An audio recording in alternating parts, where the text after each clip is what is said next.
नमस्कार, स्वागत है आपका। आप देख रहे हैं द न्यूज और मैं रानी गुप्ता आपके साथ। ये नियति ने तय किया है, इसके लिए पीएम मोदी को चुना गया है।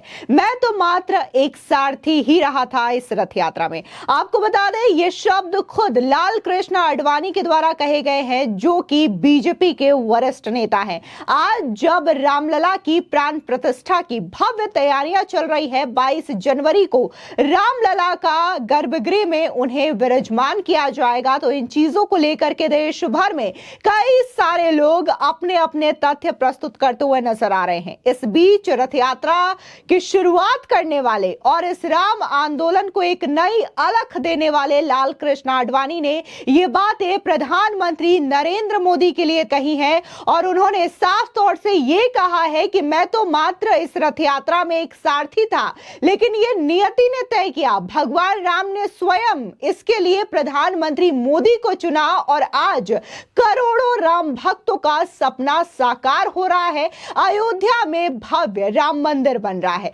लेकिन इस वक्त मैं पूर्व प्रधानमंत्री अटल बिहारी वाजपेयी की कमी महसूस कर रहा हूं। आपको बता दें कि जहां वो प्रधानमंत्री मोदी की तारीफ कर रहे हैं और राम मंदिर के निर्माण कार्य से खुश नजर आ रहे हैं, तो वहीं दूसरी ओर अगर हम बात करें शंकराचार्य को लेकर के, तो कई सारे शंकराचार्य जो हैं वो एक मत नजर नहीं आ रहे हैं। ऐसे में कांग्रेस पार्टी भी दिन ब दिन नए नए झूठ फैलाते हुए नजर आ रही है और कह रही है कि शंकराचार्य खुद राम मंदिर के प्राण प्रतिष्ठा समारोह का बायकॉट कर रहे हैं। लेकिन दूसरी ओर अगर हम तमिलनाडु मठ के शंकराचार्य की बात करें, तो उन्होंने तो साफ तौर से प्रधानमंत्री मोदी का समर्थन किया है, राम मंदिर के प्राण प्रतिष्ठा का समर्थन किया है और उन्होंने ये कहा है कि वो अपनी यज्ञशाला में 40 दिनों तक यज्ञ करेंगे ताकि इसमें खुशहाली हो, किसी भी प्रकार का कोई विघ्न ना आए। आपको बता दें कि अयोध्या में राम मंदिर के प्राण प्रतिष्ठा समारोह को लेकर चारों प्रमुख पीठ के शंकराचार्य एक मत नजर नहीं आ रहे हैं। ज्योतिष और गोवर्धन पीठ के शंकराचार्य जहां इस समारोह का विरोध कर रहे हैं, तो वहीं श्रृंगेरी मठ के शंकराचार्य कार्यक्रम का समर्थन करते हुए नजर आ रहे हैं। अब इन चार प्रमुख पीठों से अलग चलने वाला कांची कामकोटि पीठ और उनके शंकराचार्य भी इसके समर्थन में आ चुके हैं। दरअसल तमिलनाडु के कांचीपुरम में कांची कामकोटि मठ के शंकराचार्य विजयेंद्र सरस्वती स्वामी गल ने शुक्रवार को कहा कि पीठ काशी में यज्ञशाला मंदिर में 22 जनवरी के कार्यक्रम को चिन्हित करने के लिए 40 दिवसीय पूजा कार्यक्रम आयोजित करेगी। यह पूजा कार्यक्रम 22 जनवरी को प्राण प्रतिष्ठा के साथ होगा और 40 दिनों तक चलेगा। बता दें, इस दौरान शंकराचार्य विजयेंद्र सरस्वती स्वामी गल ने कहा कि भगवान राम के आशीर्वाद से अयोध्या में प्राण प्रतिष्ठा समारोह 22 जनवरी को होगा। हमारी काशी स्थित यज्ञशाला में भव्य आयोजन के साथ 40 दिनों तक विशेष पूजा की जाएगी। 100 से अधिक विद्वान यज्ञशाला में पूजा और हवन करेंगे। अयोध्या में श्री रामचंद्र प्रभु के कृपा के कारण जन्म स्थान में भव्य मंदिर का उद्घाटन का कार्यक्रम उत्तरायण में लौकिक जनवरी 22 तारीख को देवतार्पण, भक्तार्पण, लोकार्पण का कार्यक्रम होने का है। इस कार्यक्रम में यज्ञशाला का पूजन भी शुरू होने का है।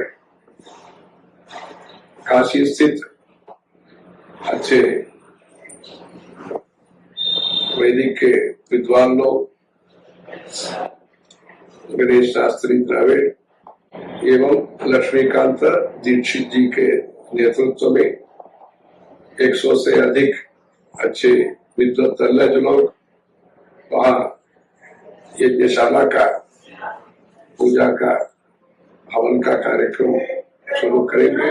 इस निर्माण कार्यक्रम में अनेक सालों से 500 वर्षों से अथक प्रयास और विशेष करके वर्तमान सरकार के अध्यक्ष प्रधानमंत्री नरेंद्र दामोदर दास मोदी जी विशेष करके भारत के तीर्थ क्षेत्रों का विकास में श्रद्धा रखते हैं। केदारनाथ में और विश्वनाथ जी का काशी में मंदिर का भी प्रांगण का विस्तार उन्होंने किया है। अभी रामनाथ जी का मंदिर का निर्माण और स्वयं उसमें एक सनातन परंपरा के जो विश्वास है, स्वयं नवरात्र में उपवास इत्यादि करते हैं, वैसे उन्होंने भी इस कार्यक्रम में अपने भक्तिभाव के साथ और नियम निष्ठा के साथ भाग ले रहे हैं, यथा राजा तथा प्रजा। इसके जो भी आस्तिक्य है अपने धर्म के प्रति, अपने शास्त्र के प्रति, अपने संस्कृति के प्रति, अपने सदाचार के प्रति, अपने मानवता मूल्यों के प्रति जो आस्था है, विश्वास है, उसमें सब लोग, भक्त लोग, संत लोग और सब लोग इस कार्यक्रम में जैसे जैसे भाग ले सकते हैं, वैसे जो 22 तारीख से जो शुरू होने का जो कार्यक्रम है, तब से 40 दिन का ये कार्यक्रम है। महाशिवरात्रि के पहला दिन तक अर्थात मार्च 7 तारीख तक ये वैदिक अनुष्ठान का कार्यक्रम है। उसमें अनेक राज्यों से भी भक्त लोग आकर के सरकार, समाज और संहिता सब लोग एकत्रित होकर के भव्य कार्यक्रम का आयोजन और संचालन निर्विघ्न के साथ, देवता अनुग्रह के साथ, गणेश जी का अनुग्रह के साथ निर्विघ्न होकर के ये जो अपने पूर्वजों का जो प्रयास है, संकल्प है, विशेष करके भगवान का, रामचंद्र प्रभु का जो भी संकल्प है, जननी जन्मभूमिश्च स्वर्गादपि गरीयसी, ऐसे रामचंद्र जी का वचन है। ये उनका जो इच्छा है, ये भक्तों को ये सौभाग्य मिला है राम जी का कृपा लेने का। वैसे वहाँ जो भव्य मंदिर, जन्म स्थान का, राम जन्मभूमि का जो भी मंदिर है, देवानाम पूर्ण अयोध्या, ऐसे वेदों में जो कहा है, वैसे भव्य मंदिर में अनेक धार्मिक, सामाजिक, कला, संस्कृति का कार्यक्रमों के द्वारा भारत का धार्मिक उन्नति के लिए, दिव्य भारत का, व्यास भारत का निर्माण के लिए, डिजिटल इंडिया हो रहा है, डिवाइन भारत के लिए ये कार्यक्रम, उसका प्रेरणा स्रोत होना, राम जी का अनुग्रह से सबका कल्याण होना, सबका आरोग्य होना, सभी लोगों के बीच में मैत्री और सौजन्य होकर के भारत विश्व गुरु होने के लिए ये शक्ति प्रदान करना।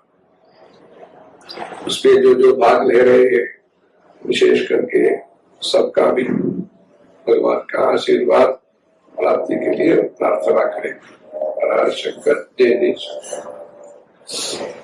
आपको बता दें कि इस दौरान शंकराचार्य ने प्रधानमंत्री नरेंद्र मोदी की जमकर तारीफ की। उन्होंने कहा कि पीएम मोदी देश भर के तीर्थ स्थलों और परिसरों के विकास पर जोर दे रहे हैं। उनके नेतृत्व में केदारनाथ और काशी विश्वनाथ मंदिरों का विस्तार किया गया है। अयोध्या में भव्य मंदिर के उद्घाटन के लिए तैयारियां जोरों पर चल रही है। श्री राम जन्मभूमि तीर्थ क्षेत्र ने 22 जनवरी को दोपहर में राम मंदिर के गर्भगृह में रामलला को विराजमान करने का निर्णय लिया। लिया है। अयोध्या में रामलला के प्राण प्रतिष्ठा समारोह के लिए वैदिक अनुष्ठान एक सप्ताह पहले यानी कि 16 जनवरी से ही शुरू हो जाएगा। तो वहीं दूसरी ओर अगर हम बात इस राम मंदिर में एक अहम आंदोलन की करें, रथ यात्रा, जिसको लेकर के काफी ज्यादा सियासत भी देखने को मिली थी और बकायदा इस यात्रा को तो बिहार में रोक दिया गया था और लाल कृष्ण आडवाणी को अरेस्ट भी कर लिया गया था तत्कालीन लालू राज में। अब लाल कृष्ण आडवाणी ने बकायदा इतने साल के बाद यानी कि 33 साल के बाद एक बार फिर से उन सफर को याद किया है। दरअसल उन्होंने बकायदा ये कहा कि मैं तो मात्र एक सारथी हूं। नियति ने यह तय किया था कि अयोध्या में भगवान राम का भव्य मंदिर बनाया जाएगा और इसके लिए प्रधानमंत्री नरेंद्र मोदी को चुना गया है। राम मंदिर आंदोलन में सबसे आगे रहे बीजेपी के दिग्गज नेता लाल कृष्ण आडवाणी ने राष्ट्र धर्म पत्रिका के विशेष संस्करण में लिखे अपने लेख में ये बातें कही हैं। बता दें कि लेख 16 जनवरी को प्रकाशित किया जाएगा। पत्रिका के विशेष संस्करण की कॉपी उन सभी लोगों को दी जाएगी जो कि अयोध्या में राम मंदिर प्राण प्रतिष्ठा समारोह में शामिल होंगे। आडवाणी ने इस क्षण को लाने के लिए रामलला का भव्य मंदिर बनाने और अपने संकल्प को पूरा करने के लिए प्रधानमंत्री नरेंद्र मोदी को बधाई भी दी है। तो वहीं दूसरी ओर देखने को मिला कि अयोध्या स्थित हनुमानगढ़ी के महंत राजू दास ने भी बकायदा लाल कृष्ण आडवाणी के बयानों का, उनके इस कथन पर सहमति जताई है और उनका कहना है कि वाकई में रामलला ने अपने लाल के रूप में प्रधानमंत्री नरेंद्र मोदी को चुना है कि वो रामलला को उनके गर्भगृह में विराजमान कर सके। आडवाणी जी सही कहे हैं, इसलिए सही कहे क्योंकि इतने वरिष्ठ नेता हैं और इतने दिनों से उन्होंने संघर्ष किया, त्याग किया, तपस्या किया, एक पूरे देश में माहौल बना, समाज सर्वसहमति से तैयार हुआ कि भव्य दिव्य मंदिर का निर्माण होना चाहिए। जितना उन्होंने संघर्ष किया है, तो आज अगर उनको एक देश के उस लाल के रूप में एक व्यक्ति मिल गया जो उनके कार्य को उस ऊंचाई तक पहुंचाया, जो उनकी भाव हो, जो उनकी मानसिकता हो, जो देश का भाव हो, तो मुझको लगता है सही में उन्होंने कहा कि मोदी जी को भगवान राम ने चुना है, मैं तो एक सारथी था। सही कहा है उन्होंने। महाराज जी, जानकारी मिली प्राण प्रतिष्ठा में भी शामिल हो रहे, अगर वो स्वस्थ हैं तो होना भी चाहिए। अगर सुरक्षा की दृष्टि से और वो स्वस्थ हैं, अगर आने लायक हैं तो उनको आना चाहिए, उसमें कोई दिक्कत नहीं है। इसलिए क्योंकि अगर हम पापियों को निमंत्रण दे सकते हैं, जो पापी निमंत्रण देने के बाद भी मना कर दे ऐसे व्यक्तियों को, लेकिन जो राम जन्मभूमि के लिए संघर्ष किया हो, भारत को हिंदू राष्ट्र की ओर ले जाने के लिए जो नींव बनाई हो, तो उसको तो आना ही चाहिए।